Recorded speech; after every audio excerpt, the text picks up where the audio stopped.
I had been married to Ethan for 5 years, and he never once touched me. One night, I finally summoned the courage to hug him from behind. He sneered. What? That desperate? All because 5 years ago, I slapped his crush at our wedding. He said, 5 years of punishment, not a day less.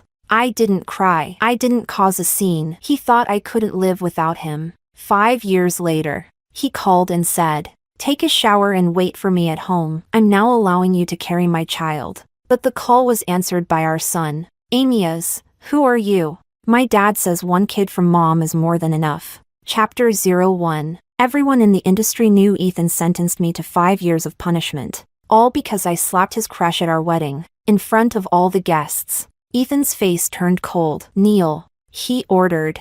I stood frozen in disbelief, glaring at him. He wasn't pleased. His gaze was icy. Kneel, or your family goes bankrupt. Your choice.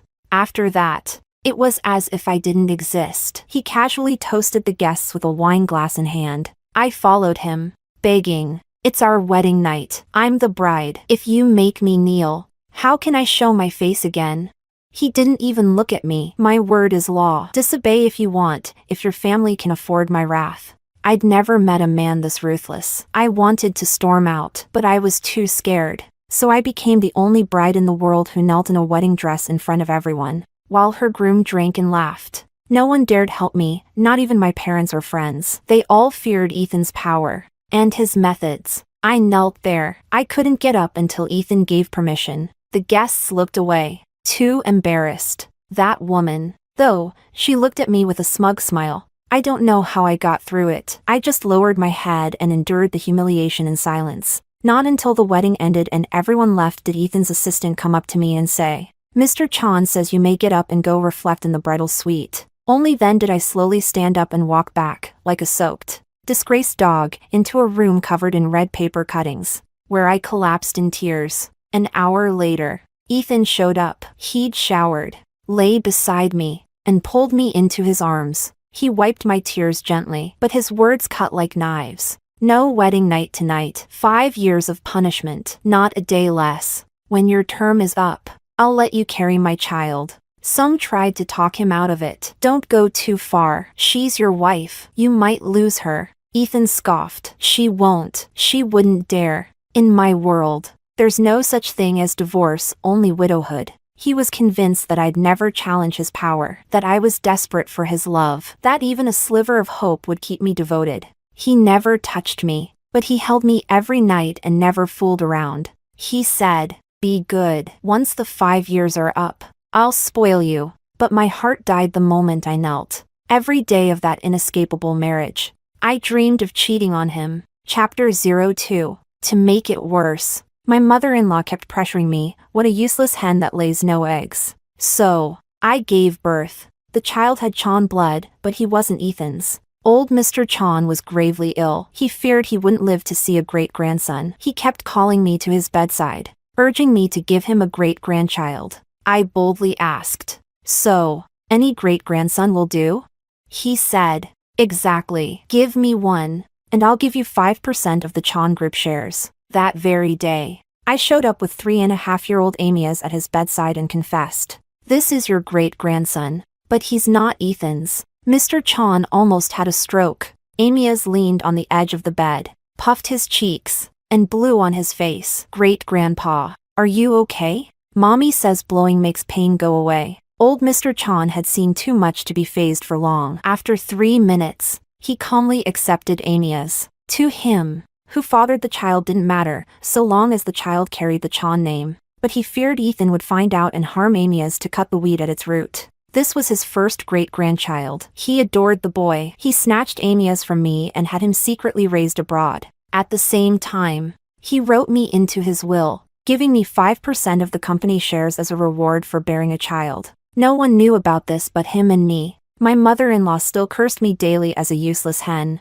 I didn't argue. I already got what I needed.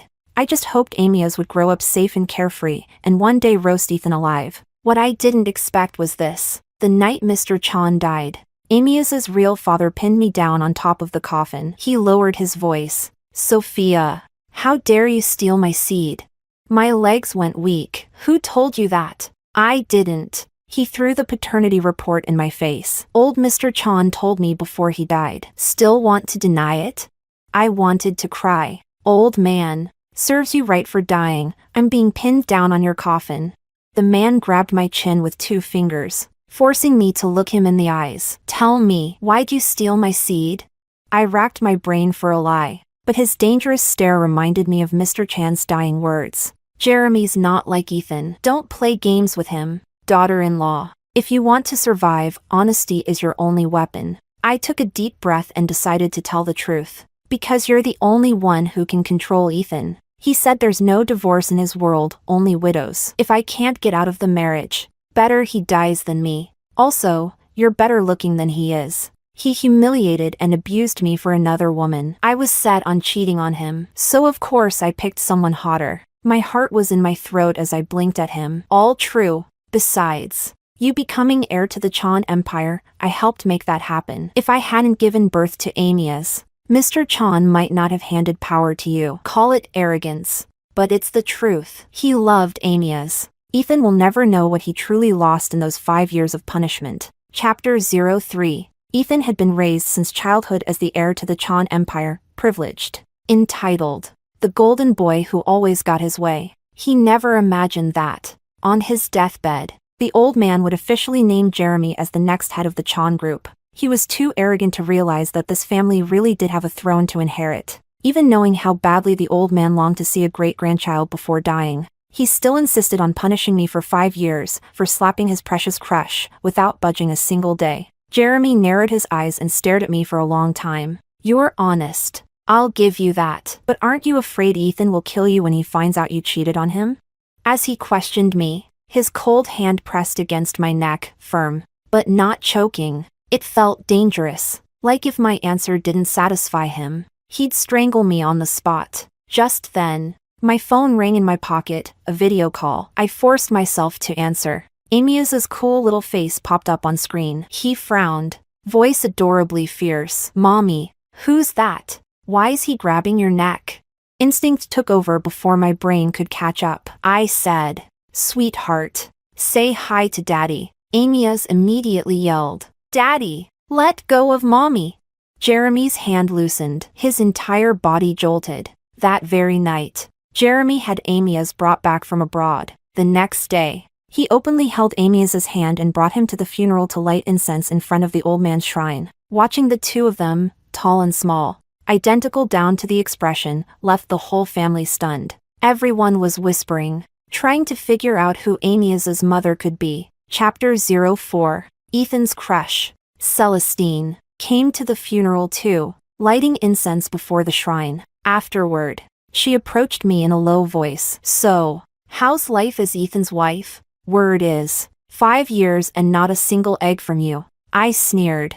I'm not a hen. Of course I don't lay eggs. Wait, don't tell me you can? Celestine raised her hand, ready to slap me. Did you just call me a hen? But I was faster. Smack. My hand landed hard across her face. I was dragged into this marriage by force. Plenty of women wanted Ethan, but I was the one he married. Back then, I was naive enough to believe it was love, until that woman showed up at the wedding to provoke me, and I realized Ethan had always had a thing for Celestine. I slapped her once then, and got punished with a night of kneeling. 5 years of neglect, and the whole city laughing at me. But that didn't mean I'd stay afraid of her. If I wanted to slap her again, I would. The sound echoed. Mourners turned to look. Ethan stormed over, fury in every step. He locked eyes with the red imprint on Celestine's cheek. The air around him dropped a few degrees. He squinted at me. Sophia. Kneel. I slowly clenched my fists and smiled coldly. Ethan really hadn't changed, still shielding Celestine at all costs. But I wasn't the same powerless Sophia anymore. I sneered. And if I don't, what then? You gonna threaten me with bankruptcy again? Like at the wedding? Too bad I no longer care. My family stood by while I knelt in a wedding dress and got humiliated. If they go bankrupt, so be it. That's not my problem. What else do you have to threaten me with? Oh, right. No divorce, only widows? Well, I'd love that, because the one dying won't be me. The old man gave me 5% of the Chan group before he died. Honestly, I'd be thrilled to get promoted and become a widow. Ethan was stunned by my sharp tongue. He gave a smile that didn't reach his eyes, just skin and teeth. It sent a chill down my spine. The 5 years are almost up. I'm about to spoil you. Let you carry my child. You really want to piss me off now? I'm giving you one last chance. Kneel. And then, a tiny but fierce voice rang out, cooler and angrier than Ethan's. Who dares bully my mommy? Ethan's pupils dilated. What did you say? Say that again? Chapter 05. Celestine stood nearby, sneering. So that's why you gave the kid candy earlier. Sophia? Trying to bribe him into lying for you? She turned to Ethan. Ethan, whatever we had is ancient history, but your wife clearly can't let it go. Handle your woman. Celestine was arrogant as ever, touching her swollen cheek. She pretended to scoff in front of everyone. Who doesn't have an ex? If every wife acted like yours, treating every ex like a mortal enemy and going around slapping people, what is she? Mentally unstable? Honestly, Ethan, out of all the women you could have married, I can't believe you picked someone so petty and classless. Aren't you worried that the kid's real mom will find out he's calling someone else mom and get so mad she spits blood? The surrounding guests began whispering. She's right. There's no way Jeremy's son could be Sophia's. Unless Sophia actually dared to cheat on Ethan. But she would have had to be pregnant for 9 months. How could she hide that from Ethan?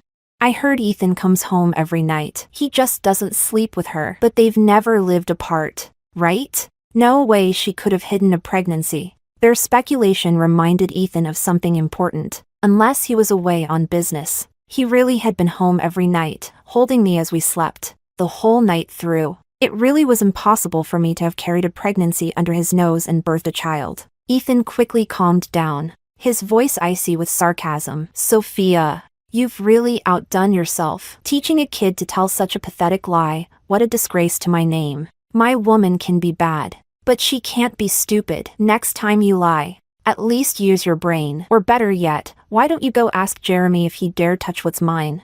He tossed the words at me arrogantly, then walked off with a smug Celestine to get some ice for her face. So I really did ask. Under the gaze of 100 mocking guests, I took Amia's by the hand and walked straight to Jeremy. I was like a porcupine with all its quills out, furious, reckless. Jeremy, Ethan told me to ask you, would you dare sleep with his woman? I hooked my arms around his neck, stood on my toes, and whispered, do it now. Kiss me. Chapter 06. Jeremy's gaze darkened instantly, like a storm rolling in. His voice was sharp with warning. Sophia, don't play with fire. You can't afford the consequences of provoking me. His words hit like a bucket of ice water, instantly extinguishing my fury. I dropped back onto my heels, arms falling away. You Chan men really have no sense of romance. Do you? I'd heard the rumors. Jeremy avoided women like the plague. Even the top goddesses in the entertainment world couldn't touch him. He was the untouchable type, cold and elite. How could a man like that possibly be dragged down from his pedestal just because I stole his seed and had his child? No wonder Ethan was so confident. He never believed I could possibly be Amia's mother. But in the very next second, a large hand wrapped around my waist, pulling me close, forcing me back up onto my tiptoes. Jeremy held my chin with one hand. His face wore a gentle smile, but his voice was full of threat. This is your last chance to run. If you choose me, and you ever let Ethan hold you in his arms again, I'll kill you within 3 days, and I'll scatter your ashes myself. I froze as if struck by lightning, but the image of Ethan gently icing Celestine's face only fueled my rage. I threw my arms around Jeremy's neck again, every cell in my body burning with the thrill of betrayal. I don't regret it. Just scatter his ashes, not mine. Jeremy's eyes grew darker and more intense. Then suddenly, he laughed. Tell Amias to close his eyes. Amias stood beside us. His chubby little hands shot up to cover his face. Daddy, Mommy, I can't see anything. I'm gonna go play now. He bolted. The next moment, my lips were claimed. Jeremy gripped the back of my head, pulling me into a kiss that left no room for doubt. Chapter 07. No one knew how long it had been when Ethan finally came looking, because Amias had run over to him and proudly kicked his shin, shouting, "My daddy says he would." As soon as I heard Ethan's familiar footsteps, Alarm bells went off in my head. But Jeremy leaned in, whispering in my ear like a threat. Thinking about someone else now?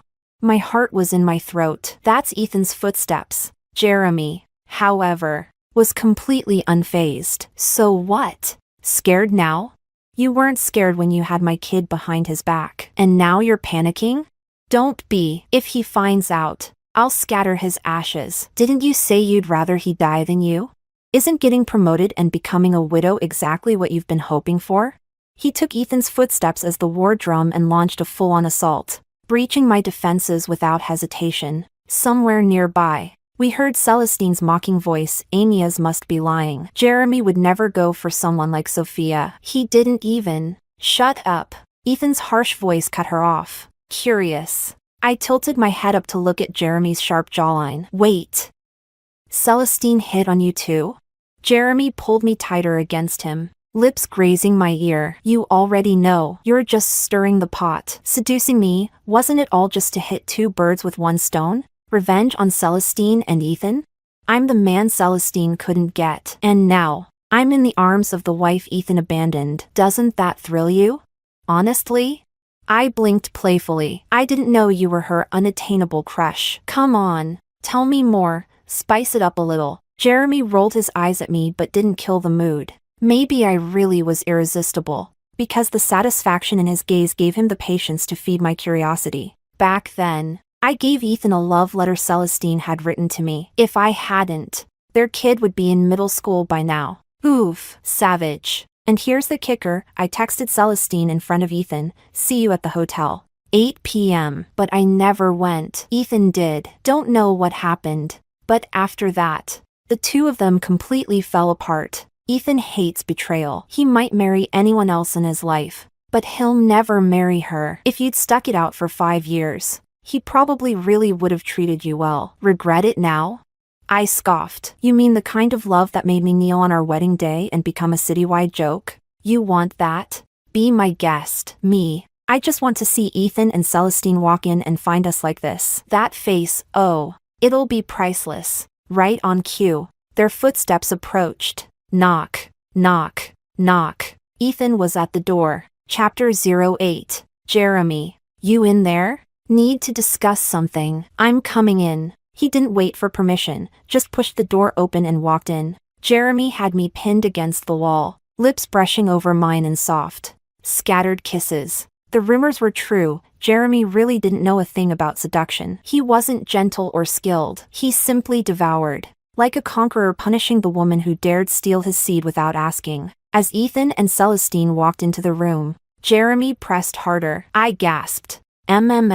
Celestine let out a breath of relief. See, Ethan? I told you, Jeremy would never go for Sophia. This room's empty. The room wasn't empty. It just had a one-way mirror. We could see them, but they couldn't see us. Ethan's face was anything but calm. His instincts flared. He took out his phone and called Jeremy. The ringtone echoed in the room. He. Daddy. You're my daddy. It was Amy's voice. I was stunned. Jeremy had just brought Amy's back, and he'd already set the boy's voice as his ringtone? And then a wicked thought crossed my mind. Was that Ethan's exclusive ringtone? You guessed right. Jeremy whispered in my ear like he could read minds. I raised a brow and gave him a secret thumbs up. On the other side of the glass, Ethan's sharp gaze fixated on the mirror. Even though he couldn't see us, his expression was dark and menacing. Jeremy? Who's in there with you? Come out. No response. Ethan's patience snapped. He kicked the glass hard. I said come the hell out.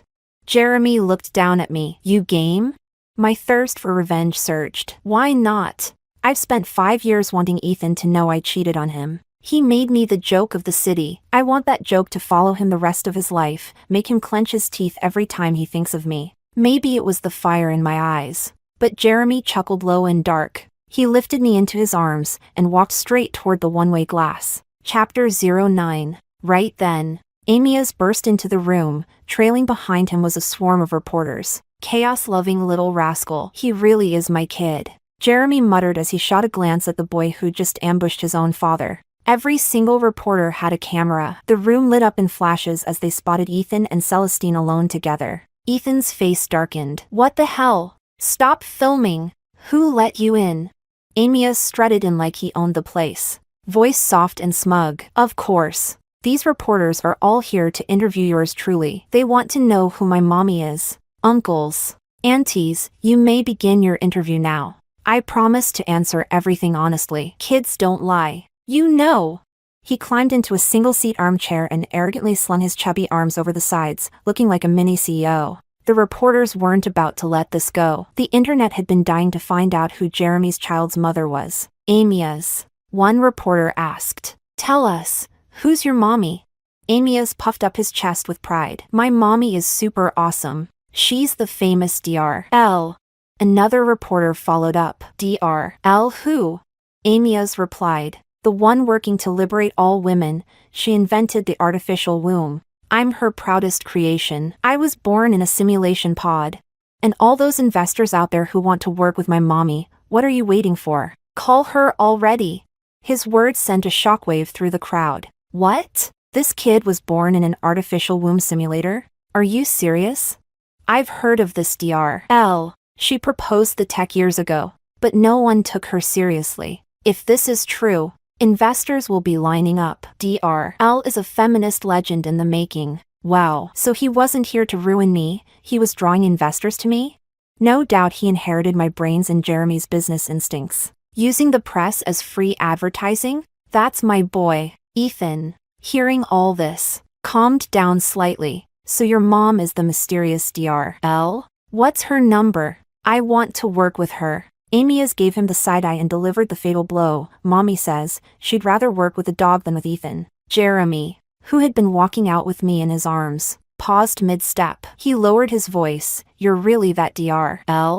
Of course. You think I got 5% of the Chan Group shares just by having a baby? Don't be ridiculous. The old man wasn't a fool. The moment he learned I developed the artificial womb and saw Amias, my perfect proof of concept, he saw dollar signs. I became his golden goose. He was willing to overlook the fact that I cheated on Ethan just to hitch the Chan family to my tech and keep it riding high for the next 100 years. I never planned to rely on my uterus to secure a foothold in the Chan family. I'm not that stupid.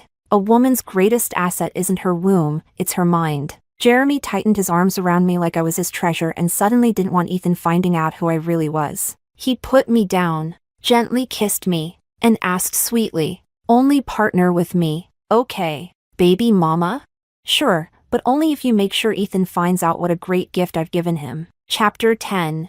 I didn't go home for an entire week, because Amias wouldn't let me. He insisted we all sleep together, me on his left, Jeremy on his right. With him happily sandwiched in the middle. Jeremy indulged him, especially after Amias whined. Boo-hoo. Mommy's never slept next to me at night, and neither has Daddy. I'm the saddest baby in the world, no one loves me. Jeremy understood that pain, he grew up the same way. His parents had died young, and he'd been raised by his grandmother, who just so happened to be the first wife of the old Mr. Chan. After their divorce, Mr. Chan remarried. That second wife was Ethan's grandmother. Thinking of his own childhood, Jeremy felt even more pity for Amias and became more determined to shower the boy with love. So, after the funeral, I basically became their third roommate, spending every night in their bed. Ethan thought I was still mad about the kneeling incident at our wedding. He figured I was off sulking somewhere, blowing off steam. But when the 5-year mark finally came and I still didn't return, Ethan's patience snapped. His expression went cold. Find out where Sophia is. You have 3 minutes. He ordered his assistant. I want her location. 2 minutes and 29 seconds later, the assistant blinked in shock and reported. Mr. Chan, she's at Jeremy's house. Ethan's pupils shrank. Say that again. It's true. Sir, your wife is currently at Mr. Jeremy Chan's residence. Crash! Ethan slammed his fist into the desk, shattering an entire set of antique teaware. Impossible. Refusing to believe it, he pulled out his phone and texted me. Today is our 5-year wedding anniversary. Tonight, the wedding night we never had, get cleaned up and wait for me at home. Chapter 11. I read the message but didn't reply. What a cursed day this is. Jeremy asked. What's wrong? You look pissed. Who got on your nerves? I showed him Ethan's WeChat messages, fuming inside but unable to vent. Where does he get the confidence to think I'd be looking forward to this day? Wedding anniversary? Please. This isn't some anniversary. It's the day I got humiliated into a marriage. The most pathetic day of my life. Amias bounced over and climbed into my arms, his little chubby hands wrapped around my neck, and he planted a big kiss on my face. Mommy, my kisses have magic. They chase away all the bad vibes. Go away. Bad luck. I burst out laughing, as expected. Amias had me feeling better in no time. Ethan saw I wasn't replying, so he sent a whole stream of messages. Haven't you caused enough drama? What's with the attitude? You didn't kneel that day either. Remember? And you cursed me to die. Did I hold it against you? Celestine and I are ancient history. If you weren't such a petty grudge holder, always hung up on her, would I ever lose my temper? Come on now, the 5 years are up. Tonight, I'm going to spoil you hard. Jeremy took my phone, glanced at the messages, and scoffed. What an idiot. He asked, "Wanna turn this miserable day into the best day of your life?" I was nibbling on the tangerine Amias handed me and nodded. Of course I do. What's your plan? Jeremy grinned and didn't say a word. Instead, he grabbed my phone and texted Ethan back. Can't reply. She's full. 1 second later, the phone rang. Jeremy handed it to Amias. Pick it up for mommy. Make sure to piss him off good. That'll really make her happy. Amias rolled up his little sleeves, full of swagger, and confidently hit the speakerphone button. Ethan's voice exploded through the line. Furious. Sophia, have I spoiled you too much? You dare have some guy reply to my texts? Didn't you always want a baby? The 5-year term's up. I'm giving you permission to carry my child. Get home now, take a shower, and wait for me. Amias let him finish, then calmly asked, Who are you? My dad says one kid from mommy is more than enough. Chapter 12. Oh, that was satisfying. So damn satisfying. No doubt about it, Amias is definitely my son. He knows exactly how to make me happy. The only regret? I couldn't see Ethan's face when he realized I'd cheated on him this hard. I imagined it for a long time while sitting in Jeremy's villa, until Ethan showed up with a whole squad of bodyguards and a dozen cars, storming in like he was going to war. Too bad for him, Jeremy's villa was locked down tighter than a fortress. Not even a fly could get through. Watching Ethan's furious, green with jealousy face on the security monitor, even better than I imagined. But I wasn't done yet. I opened my laptop, and right in front of Jeremy, I hacked into the Chan Corporation's official website and changed the entire background to bright, blinding green. The whole site looked like a neon forest. Absolutely glorious. Jeremy rubbed his forehead. Happy now, future Mrs. CEO? I smiled. Sort of. But who said I'm marrying you? Jeremy pushed me down onto the couch and kissed me with full-on alpha energy. You came for me, and now you think you'll go back to being Ethan's wife? Dream on. Sophia. His kiss sent chills down my spine. Once bitten, twice shy. I admitted honestly, I never want to get married again. Jeremy, I'm done gambling. You don't love me. We only got tied together because I, stole your sperm. Now I've got money, a son, and a career that's about to make me famous. That's more than enough. Why risk it all on another uncertain marriage, especially with a man I manipulated from the start? Jeremy saw the seriousness in my eyes. He looked like he wanted to strangle me but still spoke with gentleness. Marry first. Love later. Give me a chance. Give yourself a chance. Sophia. Don't forget you started this. I shut my eyes, unable to look at him directly. Jeremy, just treat me like a manipulative bitch. Instead of being your wife, I'd rather be your business partner. Jeremy snapped. You're not a bitch. You're a damn snail. Boiling with frustration, he didn't take it out on me. He stormed off to settle the score with the man who turned me into that snail. The Chan family's 2 golden boys ended up beating the crap out of each other at the villa gates. They weren't pulling punches, every hit was brutal. Amias was about to rush out. Mommy, Daddy's getting beat up by the bad guy. I watched closely. Your daddy's obviously winning. Still, I took Amias by the hand and walked outside. Stop, both of you. That's right. Ethan, I cheated on you. Amias is Jeremy's son. Surprised? Didn't see that coming. Did you? Who said I had to have your child? Who cares about your stupid 5-year sentence?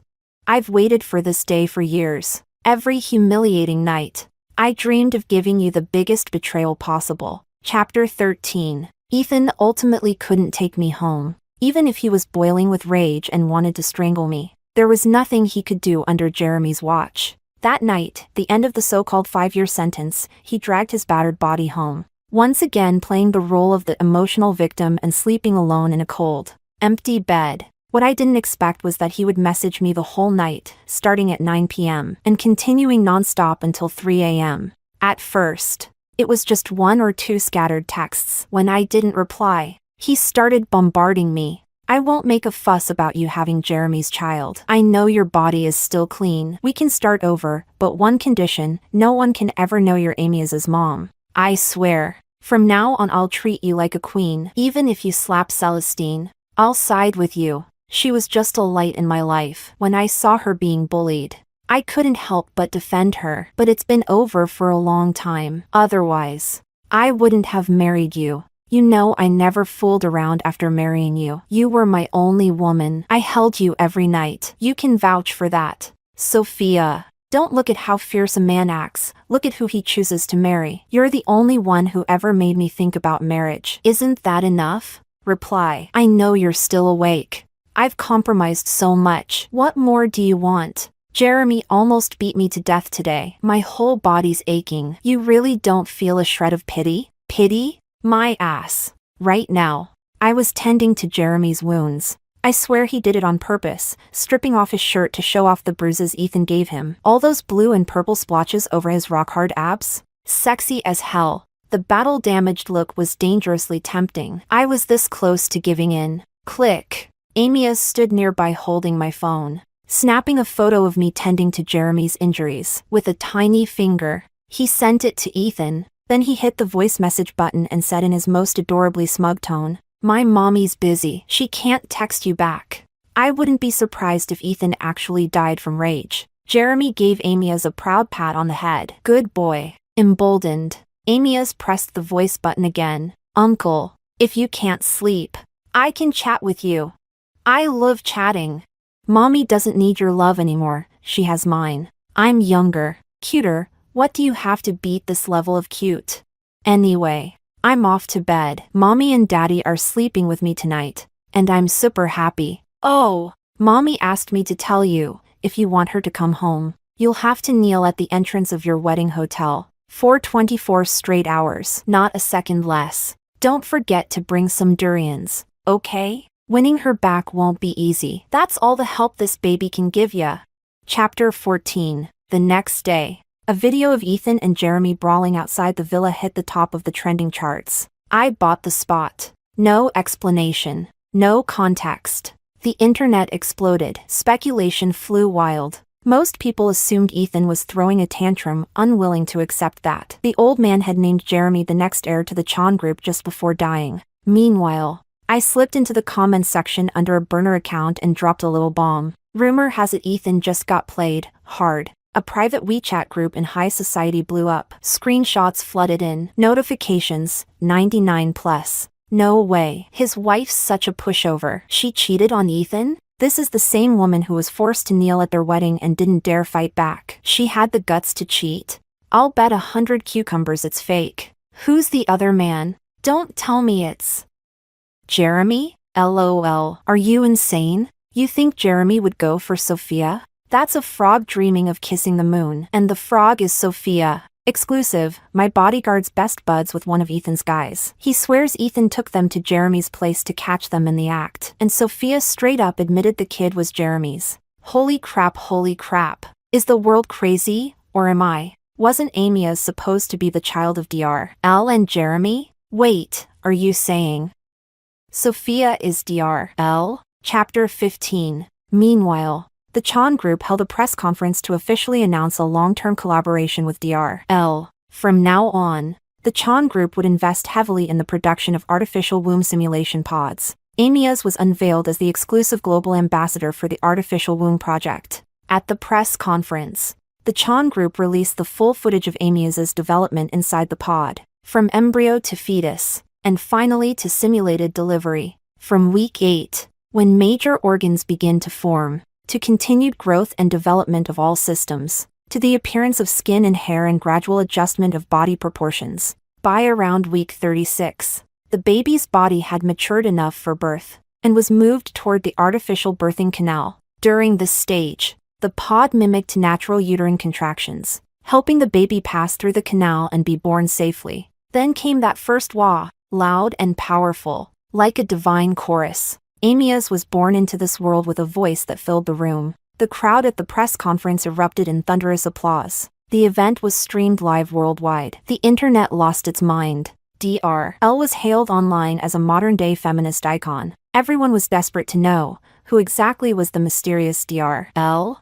And then, I walked up onto the stage, representing the entire research team. I announced to the world, yes, I am Amias's mother, Dr. L. That cheating drama on Ethan's head? I wanted the entire planet to know about it. Chapter 16. Weibo exploded. All top 10 trending posts were about me. I thought I'd get slammed for cheating, but to my surprise, the whole internet was cheering for me. Someone dug up the wedding footage of me being forced to kneel, along with every detail of my twisted marriage to Ethan. Girls were fuming as they typed, LMAO. This is so satisfying. From now on, she's Nyahilu Sophia. Note, Nyahilu is a reference to powerful royal women in Chinese history, often used online to crown badass heroines. A 5-year sentence? Ethan, are you for real? You totally deserve to get played. How is this cheating? Sophia sacrificed her reputation for the sake of liberating women. Ethan,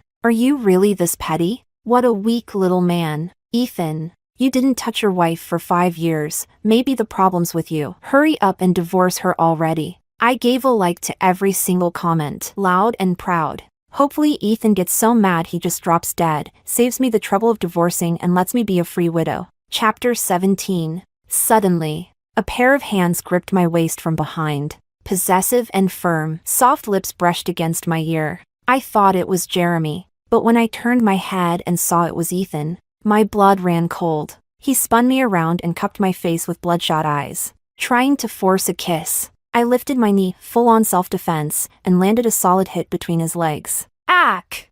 Ethan doubled over in pain. I seized the chance and slipped out of his grip, but he grabbed my wrist before I could escape. Sophia, don't forget, I'm still your lawfully wedded husband. You admitted to cheating on me and stirred up a media storm. You really think you can walk away with both fame and fortune?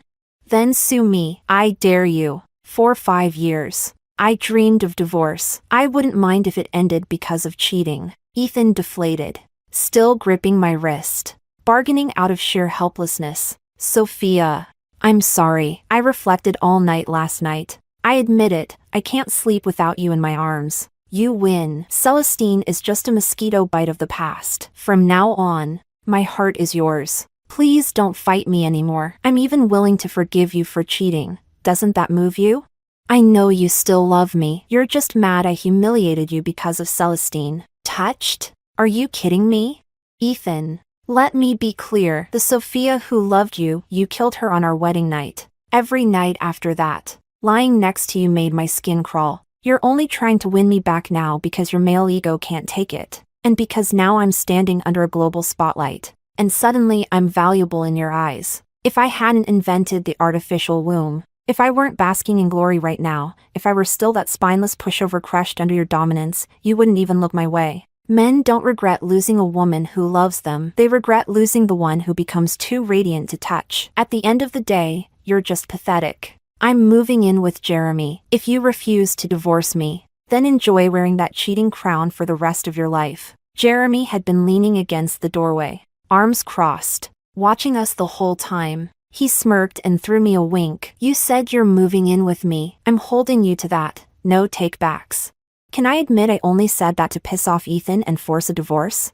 Of course not. In front of Ethan, I couldn't backpedal. I walked right up and wrapped my arm around Jeremy's. Of course I won't take it back. As long as you don't mind, I'm still technically married.